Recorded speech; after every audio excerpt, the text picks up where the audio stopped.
सबसे पहले इस वीडियो को लाइक करें और मजीद वीडियोस के लिए हमारा यूट्यूब चैनल सब्सक्राइब करें और बेल आइकन पर क्लिक करें।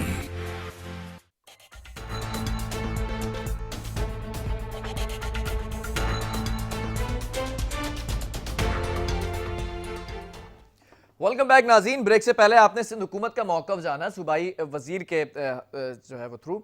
अब बात की जाएगी वफाकी हुकूमत की। वफाकी हुकूमत कैसे देख रही है सिंध के अंदर नरमी की बातें जो आ रही थी लॉकडाउन के अंदर, और कल जो है वह ज़रा ये बता रहे हैं कि कल मुलाकातें बहुत सारी मुतवक्के हैं, अहम पॉलिटिकल फिगर्स की और अहम अहदों पर जो लोग फाइज हैं उन लोगों की मुलाकातें। अब इसमें देखना यह है कि कल वज़ीर आला साहब कह रहे थे कि कुछ कमी आई है रेशो में, जो मुतासरा लोग हैं आज बता रहे हैं कि सबसे ज़्यादा केसेस रिपोर्ट किए। चल क्या रहा है सिंध हुकूमत की जानिब से कि एक दिन कमी आती है, एक दिन बढ़ जाता है। लॉकडाउन में नरमी है, लॉकडाउन में सख्ती है। लॉकडाउन आखिर है या नहीं, और लॉकडाउन की सूरत हाल से कैसे निपटा जाएगा, इसी पर बात करेंगे। पीटीआई की जानिब से हम इस वक्त ज्वाइन किया है एमएनए आफ्ताब सिद्दीकी साहब ने। बहुत शुक्रिया आफ्ताब साहब। जानना चाहूंगा कि ये सिंध हुकूमत चाह क्या रही है? लॉकडाउन में नरमी है, लॉकडाउन में सख्ती है, या लॉकडाउन खत्म करने की बातें आ रही हैं? अभी तो तरदीद कर दी है इन्होंने, तो फिर ये आवाज क्यों गूंज रही थी लॉकडाउन में नरमी के हवाले से? अच्छा देखें, पहले दिन से सिंध गवर्नमेंट कंफ्यूजन का शिकार है। इन्हें पता ही नहीं कि लॉकडाउन होता क्या है। पहले इन्होंने शुरू किया कि लॉकडाउन बिल्कुल कर्फ्यू का जैसा समा बना दिया। ठीक है। उसके बाद जो है फिर लॉकडाउन जो हमने देखा पूरे शहर में, उस लॉकडाउन में सिवाय दुकानों के, बिजनेस के बंद होने के, इंडस्ट्री बंद होने के, कोई लॉकडाउन था ही नहीं।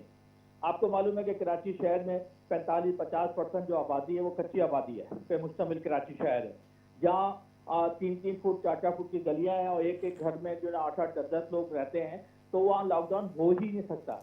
सिंध गवर्नमेंट का सिर्फ एक ही मकसद था कि कराची की इकोनॉमी को पैरालाइज कर दिया जाए, और जब कराची की इकोनॉमी पैरालाइज हो जाएगी तो पाकिस्तान पैरालाइज हो जाएगा। ये टोटल उनका मकसद था, और उसमें ये कामयाब तो नहीं हो पाए क्योंकि मतलब ये जो कोरोना के हवाले से चीजें सामने आ रही है, ये मामला इतने बिगाड़ का शिकार नहीं है, इतने बिगड़े हुए नहीं है। ये सिर्फ ये मामला था इकोनॉमी को पैरालाइज करना था।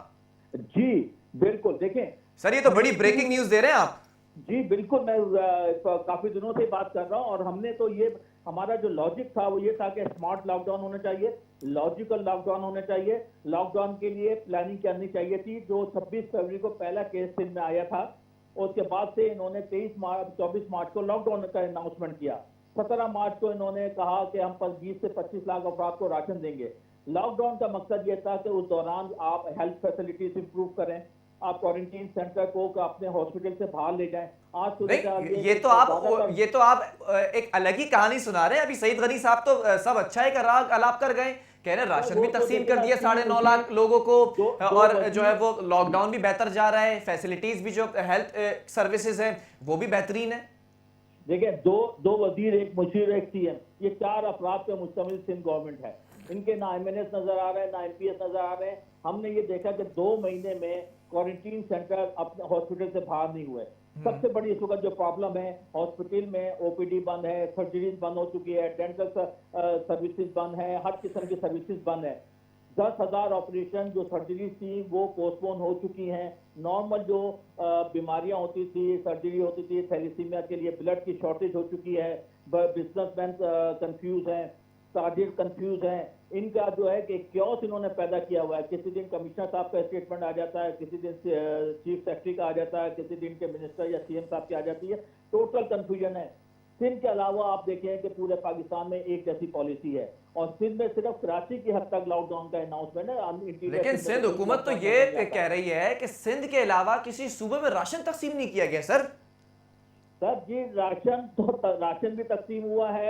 एहसास कैश प्रोग्राम के तहत 12,000 लोग भी हुए, वहाँ कोई शिकायत नहीं है। अगर राशन तकसीम नहीं हुआ तो क्लेम भी नहीं हुआ होगा कि हमने राशन दिया और तकसीम भी नहीं किया, जैसे सिंध गवर्नमेंट ने किया कि कोई कहता 5 लाख किया, कोई 2.5 लाख, कोई 8 लाख कहते हैं। राशन तो आपने देखा, हम भी कराची में रहते हैं, सिंध में रहते हैं, हमने तो कहीं नहीं देखा। अच्छा, एहसास प्रोग्राम तो आप लोगों ने किया, 12-12 हजार रुपए तो दिए, जिसको जो है वो सराहा जाना चाहिए, लेकिन जहां पर दिए वहां तो आवाम का रश लगा हुआ था। सर देखिए, आवाम तो परेशान है ना, बेरोजगार, तो खिलाफ वर्जी भी तो हो रही है ये लॉकडाउन की। डेली वेजर कहाँ जाएगा? अब इसका तो कोई जवाब देना, सिंध गवर्नमेंट इसका जवाब दे कि लॉकडाउन 1 महीना, 2 महीना, 1.5 महीना हो रहा है इस वक्त लॉकडाउन को। इस दौरान इन्होंने कितनी फैसिलिटीज, कितना रिलीफ दिया। पंजाब ने भी रिलीफ दिया, केपी ने भी दिया, बलूचिस्तान ने भी दिया। सिंध ने क्या रिलीफ दिया? ना प्रॉपर्टी टैक्सेस इन्होंने कम किए, ना अपना सेल टैक्स कम नहीं किया। तो सिंध हुकूमत ने, सर चलें यहाँ थोड़ा सा तवक्कुफ रखें, सिंध हुकूमत ने मुसव्वदा जारी किया, उस पर आप ही के रहनुमा फिरदौस शमी नकवी साहब अदालत का रुख कर रहे हैं। वो कह रहे हैं कि भाई जो सिंध हुकूमत का डोमेन नहीं है तो इसमें कमी कैसी की गई? उसने जो मुसव्वदा बनाया उसको तो माना नहीं आप लोगों ने। जी बिल्कुल सही कह रहे हैं वो। मुसव्वदा ये है कि बिजली और गैस का बिल नहीं दे, ये इनका डोमेन नहीं है ना, ये तो फेडरल का डोमेन है। ये कैसे कह सकते हैं, उस मुसव्वदे में कैसे डाल सकते हैं कि अच्छा नहीं, स्टार्टिंग में वजीर आला साहब ने दरख्वास्त की थी जिसको तो हवा में उड़ा दिया गया था। नहीं, दरख्वास्त की थी, दिखाएं, कोई पेपर दिखाएं, कोई रिक्वेस्ट बताएं। मीटिंग्स होती हैं, उसमें क्या दरख्वास्त की थी? वो तो फेडरल गवर्नमेंट ने खुद अनाउंस किया है कि 70 यूनिट का कुछ यूनिट है जिसके लिए जो है ना वो बिल 3 महीने का मौखर कर रहे हैं और जो फेडरल गवर्नमेंट पे करेगी। सिंध गवर्नमेंट का आप बताइए कोई एक रिलीफ चीज जो उन्होंने अपने पास से दी हो? कोई रिलीफ नहीं दिया। और फिर ये भी नोट कीजिएगा, इस वक्त 1 अरब 8 करोड़ का राशन बांट दिया सर, और क्या रिलीफ चाहिए? सिंध हुकूमत ने इतना तो कर ही दिया। 8 करोड़ का 1 अरब 8 करोड़ का ना जी, 1 अरब 8 करोड़ का मतलब क्या है? 29 जिले हैं, डिस्ट्रिक्ट हैं, तो जी। एक डिस्ट्रिक्ट को 4 करोड़ रुपए मिले। 4 करोड़ में एक डिस्ट्रिक्ट, कराची में 6 डिस्ट्रिक्ट है, एक डिस्ट्रिक्ट की आबादी 40-45 लाख की है कम से कम, जो सेंसस के हिसाब से, ठीक है।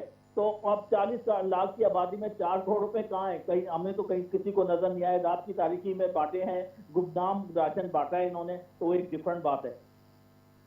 नहीं, लेकिन ये तो क्लेम कर रहे हैं कि तमाम लोगों को, जो मुस्तहिक लोग हैं उनको राशन मिल चुका है सर।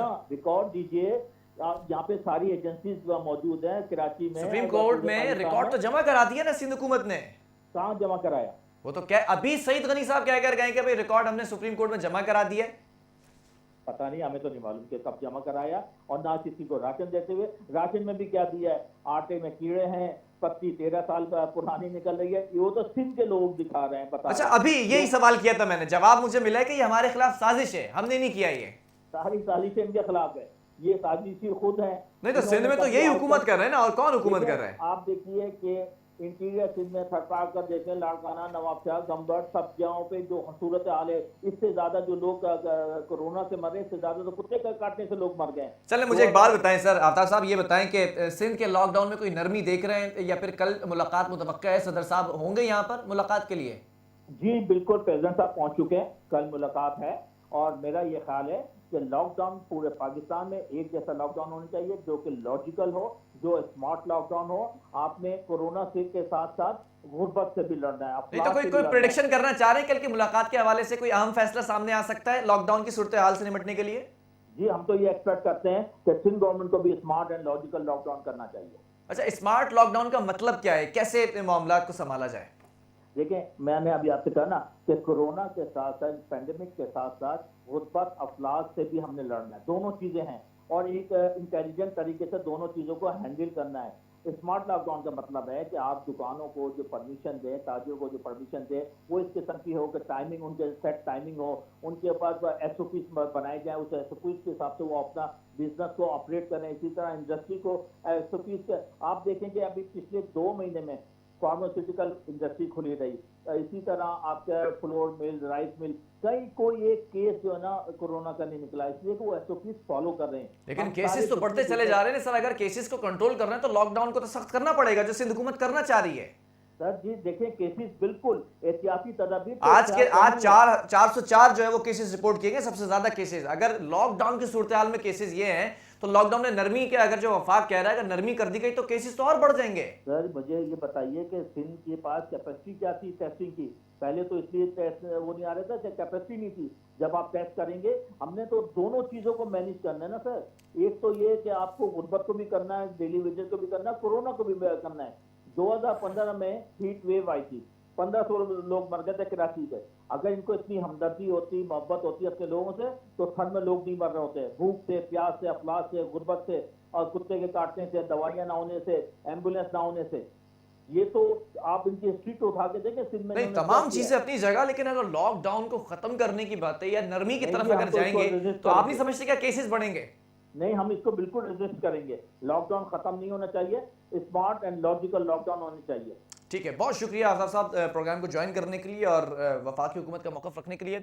यहाँ पर कुछ बातें सामने आ रही हैं, कल देखते हैं कि अहम मुलाकातें मुतवक्किअ हैं और क्या अहम फैसला होने जा रहा है। सिंध हुकूमत का मौक़िफ़ भी आपने जाना, जो लॉकडाउन को बरकरार रखना चाहती है कि केसेस ना बढ़ें, क्योंकि केसेस आज सबसे ज़्यादा रिपोर्ट किए गए। वफाकी हुकूमत स्मार्ट लॉकडाउन कहती है, अगर स्मार्ट लॉकडाउन की तरफ जाते हैं और अगर केसेस बढ़ते हैं तो क्या इसकी जिम्मेदारी वफाकी हुकूमत लेगी या फिर नहीं। वक्फा लूँगा, इसके बाद एक और स्टोरी शामिल करेंगे।